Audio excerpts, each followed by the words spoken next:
ખેડૂત મિત્રો, આપને હું અત્યારે સૌરાષ્ટ્રની ખેતી તરફ લઈ જઈ રહ્યો છું. સૌરાષ્ટ્રની અંદર અમરેલી નામનો જિલ્લો, લીલિયા તાલુકાનું એકલેરા નામનું ગામ છે. અહીંયા પ્રગતિશીલ ખેડૂત છે ચંદુભાઈ મગનભાઈ બાબરિયા.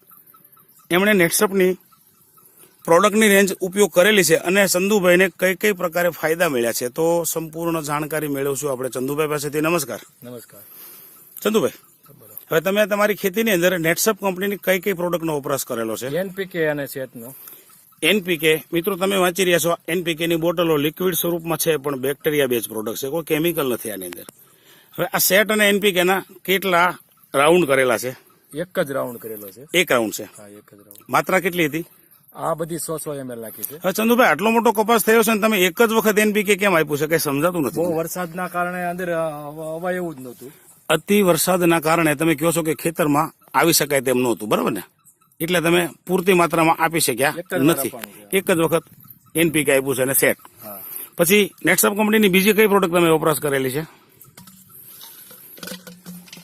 ટીમરીજ અને બાયો 95. સ્ટીમરીસ અને બાયો 95. હવે આની માત્રા શું તમે ઉપયોગ કરેલી છે? આ બાયો 95 5 ml પંપમાં અને સ્ટીમરીજ 15 ml. આના રાઉન્ડ કેટલા કર્યા છે? 3 રાઉન્ડ કરેલા છે. 3 રાઉન્ડ આના આ બે વસ્તુના કરેલા છે, પંપની અંદર સ્પ્રે કરેલો છે, બરાબર ને? હવે ચંદુભાઈ, આ રેન્જ આખી વાપર્યા પછી આમ તમારા કપાસની સ્થિતિ શું જણાય છે? તમે જરા છોડની નજીક જાવ તો કપાસ એકદમ તંદુરસ્ત છે. તંદુરસ્ત કપાસ છે. હવે ચંદુભાઈ, તમારી હાઈટ કેટલી છે? મારી હાઈટ 6 ફૂટ છે. આ કપાસનો છોડ તમે પાછળના છોડ સીધા જરા કરો તો સહેજ પાછા જાવ તો સીધા કરો એટલે મારા હાઈટ પ્રમાણે હાથ ઊંચો કરો ત્યાં અંબાઈ. મિત્રો, આ ચંદુભાઈની હાઈટ મુજબ છોડની તમે હાઈટ જોશો તો લગભગ 8 ફૂટ તો કમસે કમ છોડની હાઈટ દેખાઈ રહી છે. હવે આની અંદર માલ કેવો લાગેલો છે? ફાલ ચાપા પુષ્કળ છે. જરા છોડનો તંદુરસ્ત છોડવા છે. છોડ તંદુરસ્ત છે. હા. ઓકે. અને ગ્રીનતા મતલબ આ છોડની કુણપ કેવી છે? કુણપ સારી છે અને હજી વધ ચાલુ છે. વિકાસ ચાલુ છે. વિકાસ ચાલુ જ છે હજી. હવે વિકાસમાં તો આ જોઈ રહ્યા છો મિત્રો કે ડાળીની એકદમ હજી ગ્રીનતા લીલી છે. ડાળી ઉપરનું જે ડોકું લીલું છે અને વિકાસ ચાલુ છે. પછી અહીંયા હા બતાવો. પછી ફાલ ચાપા જરા ગણીને બતાવો તો અહીંયા કેટલા ફાલ ચાપા કેટલા લાગેલા છે એક ડાળીની અંદર? જુઓ તો આ એક ડાળીની અંદર તમે જુઓ તો 1 2 3 4 5 6 7 8 9 10 11 12 13 13 14 ચાપવા અને ઝીંડવા. મિત્રો, આના પાછા ઝીંડવા તૈયાર થઈ ગયા છે.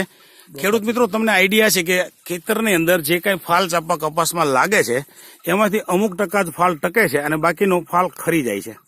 તો અહીંયા આજે તમે પરિણામ જોઈ રહ્યા છો. આમાં ફાલ કોઈ પણ જગ્યાએ તમને ખરેલો નહીં દેખાય, છતાં છોડની ગ્રીનતા છે. આ પાનની તંદુરસ્તી કેવી લાગે છે ચંદુભાઈ? એકદમ ગ્રીન છે. મિત્રો, તમે જોશો તો ખબર પડશે કે મોટા ભાગના કપાસની અંદર પાનમાં કોકડ આવી ગઈ હોય છે. આજે થળિયા લગી પાન એકદમ કુણપ વાળું. હા મિત્રો, એ પણ જોઈ શકાય છે કે વાવણીની અંદર જે કપાસની વાવણી થઈ હોય ત્યારે જે લાગેલા પાન હોય એ જ પાનો અત્યારે એકદમ ગ્રીન છે.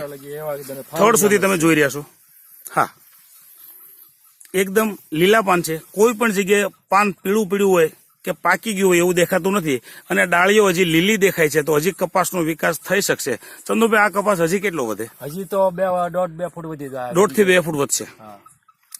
હવે આ તમારી જમીનનો પ્રકાર કેવો છે? આ ખારસું આવે અમારે.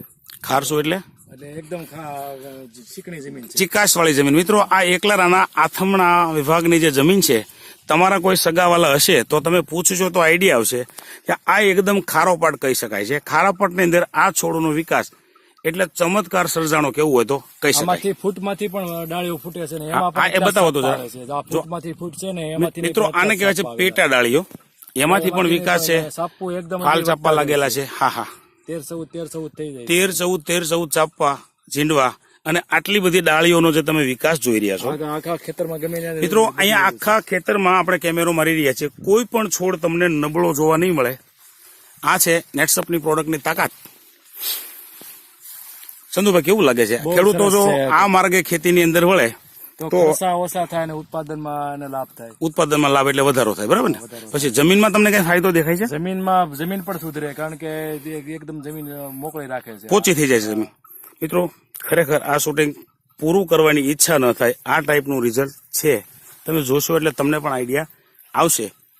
છતાં આપણે અહીંયા શૂટિંગમાં વિરામ લઈએ છીએ. ચંદુભાઈ, આ પરિણામથી તમને સંતોષ તો છે ને? પૂરો. સરસ સરસ. પ્રોડક્ટ વપરાય બધાને. આ પ્રોડક્ટ વપરાય, બરાબર ને? તો માહિતી આપવા બદલ ખૂબ ખૂબ ધન્યવાદ.